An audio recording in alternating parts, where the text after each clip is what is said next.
اور اگر یہ لوگ تم سے دغا کرنا چاہیں گے تو یہ پہلے ہی اللہ سے دغا کر چکے ہیں، تو اس نے ان کو تمہارے قبضے میں کر دیا، اور اللہ دانا ہے، حکمت والا ہے۔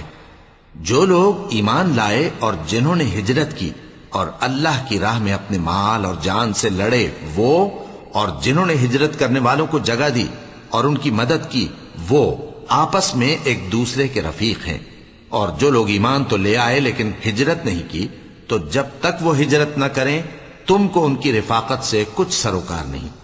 اور اگر وہ تم سے دین کے معاملات میں مدد طلب کریں تو تم کو مدد کرنی لازم ہے، مگر ان لوگوں کے مقابلے میں کہ تم میں اور ان میں صلح کا عہد ہو مدد نہیں کرنی چاہیے، اور اللہ تمہارے سب کاموں کو دیکھ رہا ہے۔ اور جو لوگ کافر ہیں وہ بھی ایک دوسرے کے رفیق ہیں۔ تو مومنو، اگر تم یہ کام نہ کرو گے تو ملک میں فتنہ برپا ہو جائے گا اور بڑا فساد مچے گا۔ اور جو لوگ ایمان لائے اور وطن سے ہجرت کر گئے اور اللہ کی راہ میں جہاد کرتے رہے، اور جنہوں نے ہجرت کرنے والوں کو جگہ دی اور ان کی مدد کی، یہی لوگ سچے مسلمان ہیں۔ ان کے لیے اللہ کے ہاں بخشش اور عزت کی روزی ہے۔ اور جو لوگ بعد میں ایمان لائے اور وطن سے ہجرت کر گئے اور تمہارے ساتھ ہو کر جہاد کرتے رہے، وہ بھی تمہیں میں سے ہیں۔ اور رشتہ دار اللہ کے حکم کی روح سے ایک دوسرے کے زیادہ حقدار ہیں۔